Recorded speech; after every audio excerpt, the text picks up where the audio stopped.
ಅದಕ್ಕೆ ಮನೆಯಾಗಿದ್ದರೆ ಅವ್ವ ಇದ್ದಂಗೆ ಅಂತ ನೀವಿದ್ದಾಗೆಲ್ಲ ನಾನು ತಲೆ ತಗ್ಗಿಸ್ಕೊಂಡೇ ಓಡಾಡ್ತಿದ್ದೆ. ಅದು ಗೌರವ. ಆದರೆ ನೀವದನ್ನ ಭಯ ಅಂತ ತೆಪ್ಪಾಗಿ ತಿಳ್ಕೊಬಿಟ್ಟಿದ್ರಿ. ನಿಮ್ಮ ಮಾತನ್ನ ನಾನು ಕೇಳ್ತಿದ್ದೆ, ಆದರೆ ನಂಬ್ತಿದ್ದೆ ಅಂತ ನೀವು ತೆಪ್ಪಾಗಿ ಲೆಕ್ಕ ಹಾಕೋಬಿಟ್ಟಿದ್ರಿ. ಅದಕ್ಕೆ ನಾನು ನಿಮ್ಮ ಪರವಾಗಿ ಮಾತಾಡ್ತೀವಿ ಅನ್ನೋ ಒಂದೇ ಒಂದು ಕಾರಣಕ್ಕೆ ನೀವು ನಿಮ್ಮ ಸ್ವಾರ್ಥಕ್ಕೆ ನನ್ನ ಬಳಸ್ಕೊಬಿಟ್ರಿ. ನನ್ನ ಜೀವನದಾಗ ಮಾಡಿದ ಒಂದೇ ಒಂದು ದೊಡ್ಡ ತೆಪ್ಪು ಅಂದರೆ ನಿಮ್ಮನ್ನ ತಾಯಿಯಾಗಿ ನೋಡಿದ್ದು. ಛೇ,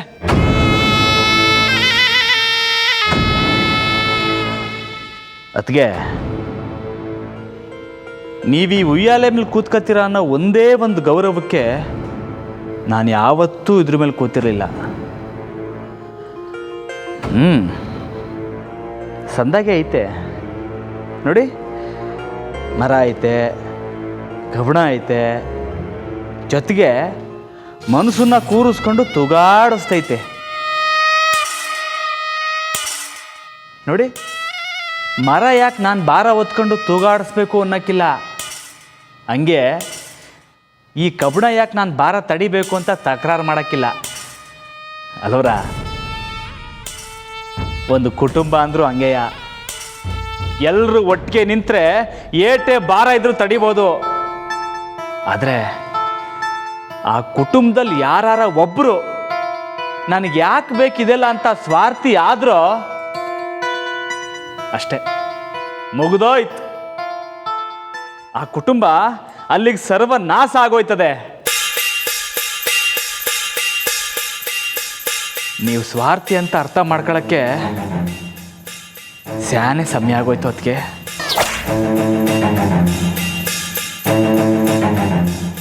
ನೋಡಿ, ನಿಮ್ಮ ಮಾತು ಕೇಳಿಸ್ಕೊಳಕ್ಕೆ ನಾನು ಇಲ್ಲಿ ಕುಂತಿಲ್ಲ. ನಾನು ಹೇಳೋದನ್ನ ನೀವು ಕೇಳಿಸ್ಕೊಳ್ಳಿ. ಈ ದಿವಸ ಎಲ್ರೂ ನಿಮ್ಮ ಕೈ ಕೆಳಗೆ ಮಡಿಕೊಂಡು ಆಟ ಆಡ್ಬಿಟ್ರಿ. ಈ ಕಡೆ ಸುತ್ತು ನಿಮ್ಮ ಆಟ ಮುಗಿಯೋ ಸುತ್ತು. ನಮ್ಮ ಮನೆ ಗೌರವನ ಕಳೆದು ಒಂದಾದ್ಮ್ಯಾಕ್ ಒಂದು ನೀಚ್ ಕೆಲಸಗಳನ್ನ ಮಾಡ್ತಾ ಬಂದಿರೋ ನಿಮ್ನ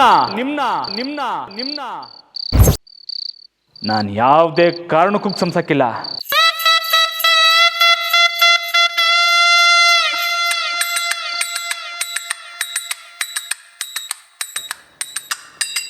ನೀವು ನನ್ನ ಕ್ಷಮಿಸ್ತಾ ಇದ್ರೆ ಏನಂತೆ? ಪೆದ್ದ ಭಾವ. ನೋಡಿ, ಎಲ್ಲಿ ಯಾವಾಗ ಹೇಗೆ ತಪ್ಪಿಸ್ಕೊಳ್ಬೇಕು ಅಂತ ನನಗೆ ಚೆನ್ನಾಗಿ ಗೊತ್ತು.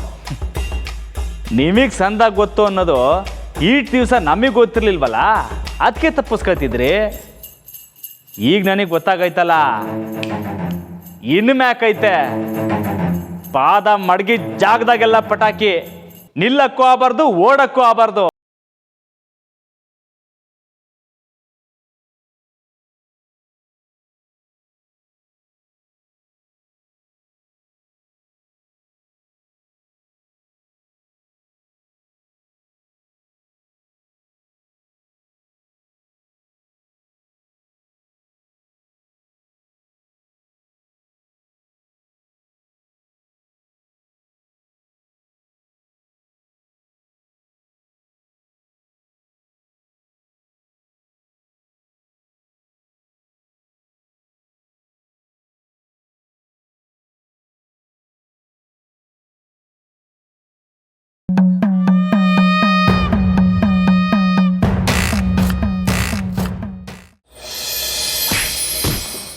ಮಗಳು ನನ್ನ ಮಗನ ಬಾಯ್ ಬಿಡಲ್ಲ.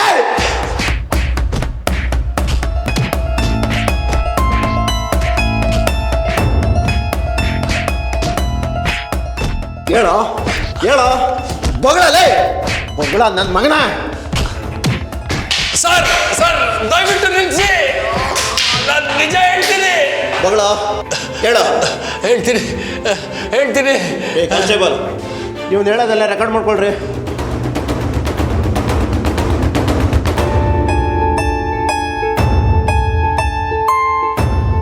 ಮೊದಲು ಅಪ್ಪಣ್ಣ ಸಾಹೇಬ್ರನ್ನ ಹುಡುಕೊಂಡು ಹೋಗಿದ್ದು ನಾನೇ. ಅವ್ರ ಹತ್ರ ಸಹಾಯ ಕೇಳಕ್ಕೆ ಹೋದೆ.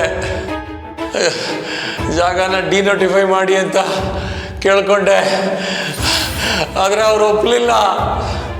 ನನ್ನ ಅವಮಾನ ಮಾಡಿ ಆಚೆ ಹಾಕಿದ್ರು. ಏನು ಮಾಡೋದು ಅಂತ ಗೊತ್ತಾಗಲಿಲ್ಲ. ಆಗ ನನಗೆ ಒಂದು ಕಾಲ್ ಬಂತು. ಯಾರು ಅಂತ ನೋಡಿದ್ರೆ ನಂದಿತಾ.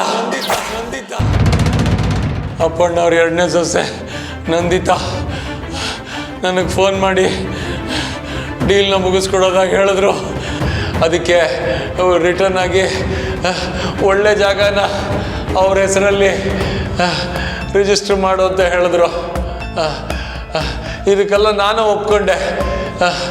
ನಮಗೆ ಸಹಾಯವಾಗಿ ಅಪ್ಪಣ್ಣವರ PA ರಾಜೀವ ಅವನ್ನ ನಂದಿತವ್ರು ಬ್ಲ್ಯಾಕ್ ಮೇಲ್ ಮಾಡಿ ನಮ್ಮ ಕೆಲಸ ನಾವು ಸಾಧಿಸ್ಕೊಂಡು ಅವನು ಯಾವಾಗ ಸರೆಂಡರ್ ಆಗಬೇಕು ಅಂತ ಸಿದ್ಧ ಆದ್ನೋ ಅವನನ್ನು ಮುಗಿಸ್ಬೇಕು ಅಂತ ರೌಡಿಗಳನ್ನ ಕಳಿಸ್ದೆ. ಒಪ್ಕೊಳ್ತೀನಿ ಸರ್, ನಾನು ಮಾಡಿದ ತಪ್ಪು. ನಾನು ಹೊಡಿಬೇಡಿ, ಕ್ಷಮಿಸ್ಬಿಡಿ.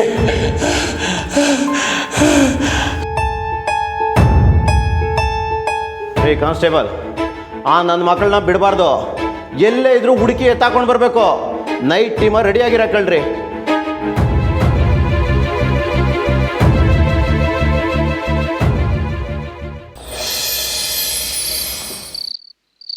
ರಾಮ,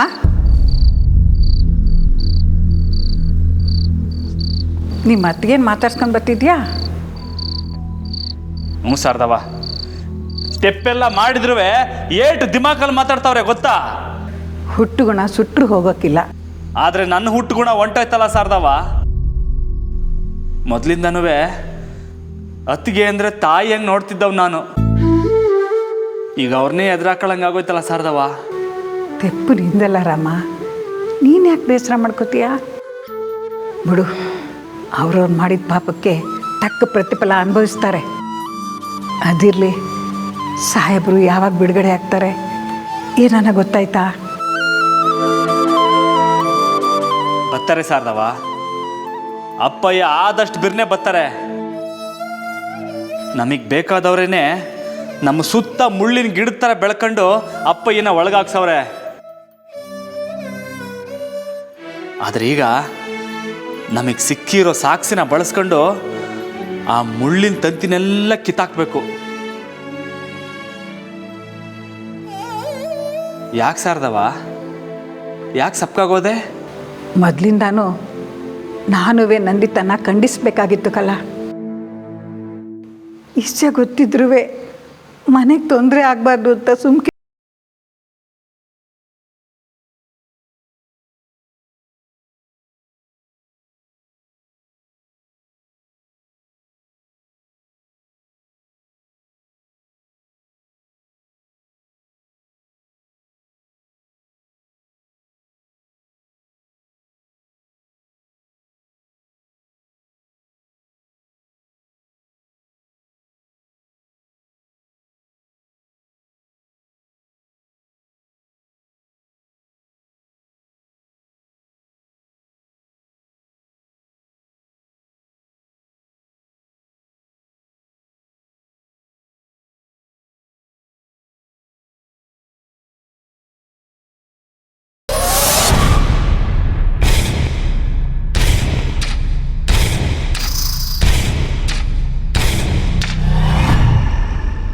ಇಲ್ಲಣ್ಣ, ಇವ್ನು ಸೋಡಾ ತರ್ತೀನಿ ಅಂತ ಹೋದವ್ನು ಇನ್ನೂ ಬಂದಿಲ್ಲ. ಲವ್ ಆಡೋ ಲವ್, ನನಗಿಲ್ಲಿ ಜೋಕರ್ ಬಂದಿಲ್ಲ ಅಂತ ನಾನು ಟೆನ್ಷನಲ್ಲಿದ್ದೀನಿ. ಸೋಡಾ ಅಂತೆ, ಸುಕ್ಕ ಬಿಟ್ಕೋ, ಏನಾಗಲ್ಲ. ಅಯ್ಯೋ, ಸುಕ್ಕ ಕೊಡಿದ್ರೆ ಕರಳು ಡ್ಯಾಮೇಜ್ ಆಯ್ತದಣ್ಣ. ಬರೀ ಕರಳಷ್ಟೇ ಅಲ್ವೋ ನನ್ನ ಮಕ್ಕಳ್ರ, ಇಡೀ ಬಾಡಿನೇ ಡ್ಯಾಮೇಜ್ ಆಗುತ್ತೆ ಇವಾಗ ನಿಮಗೆ.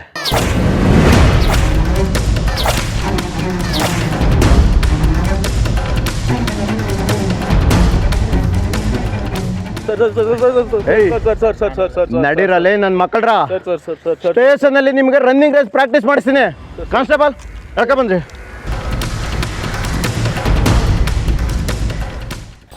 Good, very good sir.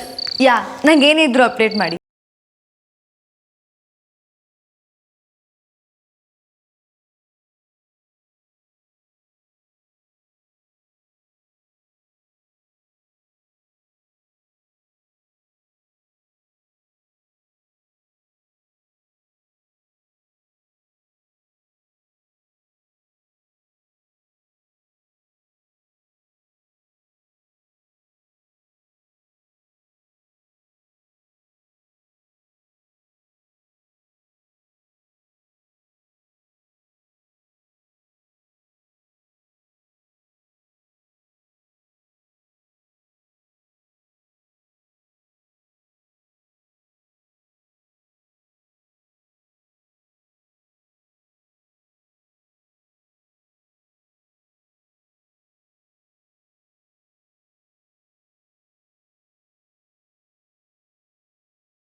ನನಗೆ ವಾರ್ನ್ ಮಾಡಿ ಹೋಗ್ತಾನೆ.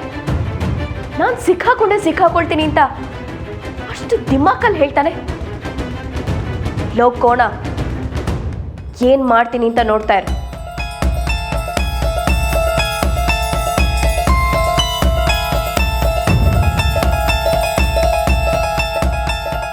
ಎಲ್ಲಿ ಹಾಳಾಗೋದ ಇವನು? ಫೋನ್ ಪಿಕ್ ಮಾಡ್ತಿಲ್ಲ.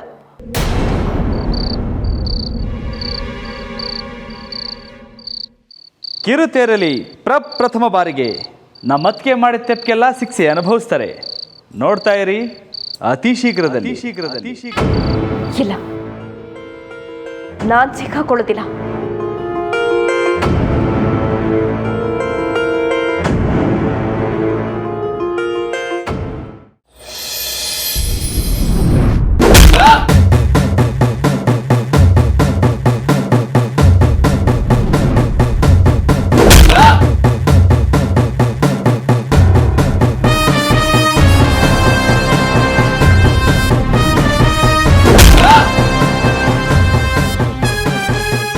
ರೇ, ಈ ನನ್ನ ಮಕ್ಳಿಗೆ ಈಗೆಲ್ಲ ಕೇಳಿದ್ರೆ ಬಾಯ್ ಬಿಡಲ್ಲ ರೀ.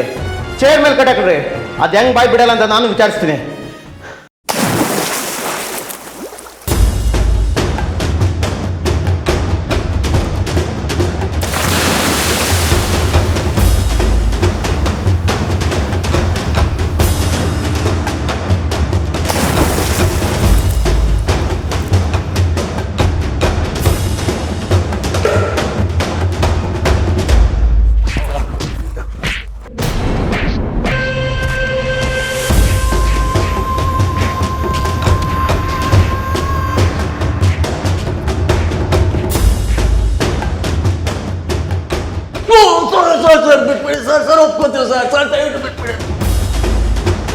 ರೇ, ಈ ನನ್ನ ಮಕ್ಕಳು ಅದೇನು ಬೊಗಳ್ತಾರೆ ಅಂತ ರೆಕಾರ್ಡ್ ಮಾಡ್ಕೊಳ್ರಿ.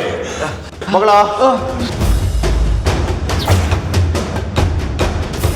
ಅವನು ಯಾಕೋ ನಮಗೆ ಮೋಸ ಮಾಡೋ ಹಾಗೆ ಕಾಣ್ತಾನೆ.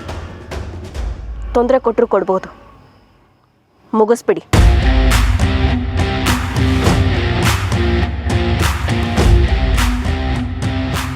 ಏಯ್, ಈ ನನ್ನ ಮಕ್ಕಳ ಮೇಲೆ ಗಮನ ಇರಲಿ.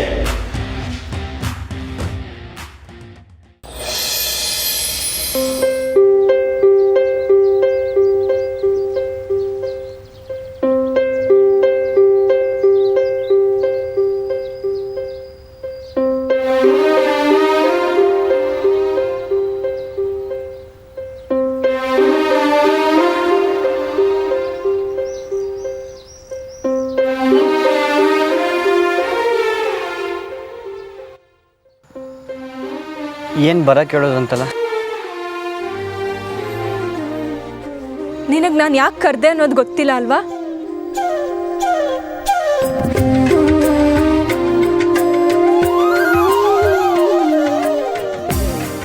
ಹೆಂಗ್ ಮಂಜ ನಿನ್ನಿಂದ ಯಾವುದೇ ಯೋಚನೆ ಇಲ್ಲದೆ ಇರೋಕ್ಕಾಯ್ತೈತೆ?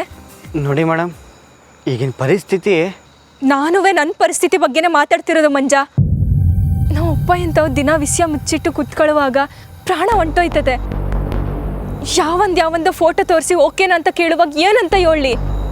ಏನು ಹೇಳಿ ಅಂತಂದರೆ ಬೇಡ ಅನ್ನಿ, ಮಂಜುನ ಇಷ್ಟಪಡ್ತೀನಿ ಅಂತ ಹೇಳಿ.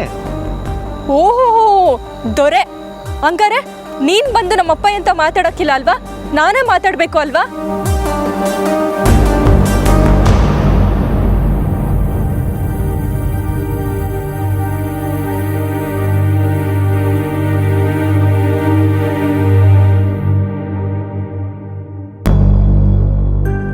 ನಾನೆಲ್ಲಂಗಂದೆ.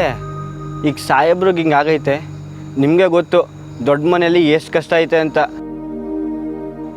ಇಂಥ ಸಮಯದಾಗೆ ನಾನು ಹೆಂಗೋಗಿ ರಾಮಣ್ಣಂತವ ಮಾತಾಡಲಿ? ರಾಮಣ್ಣ ಯಾಕೆ ಬೇಕು ಮಂಜ? ಅವ್ರಿಗೆ ತೊಂದರೆ ಕೊಡೋದು ಬೇಡ. ನೀನು ಬಾ, ನಾನು ನಿನ್ನ ಜೊತೆ ನಿಲ್ತೀನಿ. ಇಬ್ಬರು ಮಾತಾಡಿ ಅಪ್ಪಯ್ಯನ ಒಪ್ಸೋಣ. ನಾನು ಮಾತ್ರ ಬಂದರೆ ನಂಗೆ ಸಂದಾಗ ಗೊತ್ತು ನಿಮ್ಮ ಅಪ್ಪಯ್ಯ ಒಪ್ಕೊಳಕ್ಕಿಲ್ಲ.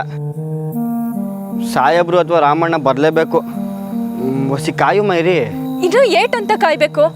ನಿನ್ನ ನಡಿ, ಈಗಲೇ ಹೋಗಿ ಮಾತಾಡಮ್ಮ. ಅಯ್ಯೋ, ಹಿಂಗೆ ಹಠ ಮಾಡಿದ್ರೆ ಹೆಂಗೆ ಅನ್ನೋವ್ರೆ? ಯಾಕೆ ನೀವು ಅರ್ಥ ಮಾಡ್ಕೊತಿಲ್ಲ? ಹಠ ಮಾಡದೆ ಏನು ಸಿಗಕ್ಕಿಲ್ಲ ಮಂಜ. ನೀನು ಹಿಂಗೆ ಇದ್ರೆ ನನ್ನ ಕಳ್ಕೊಬೇಕಾಯ್ತದ ಅಷ್ಟೇ.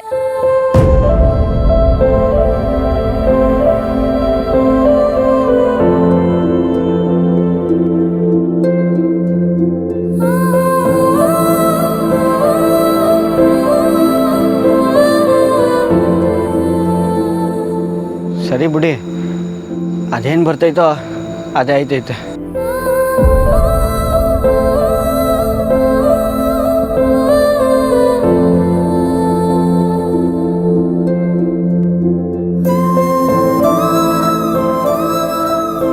ಸಾರಿ, ಅದು ಮಾತಾಡ್ಬೇಡ.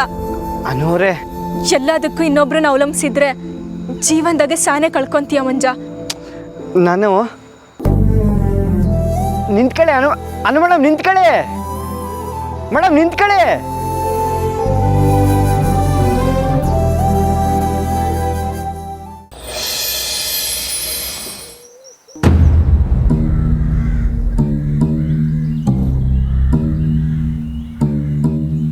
ಒಂದು ದಮ್ ತೊಂಬರ.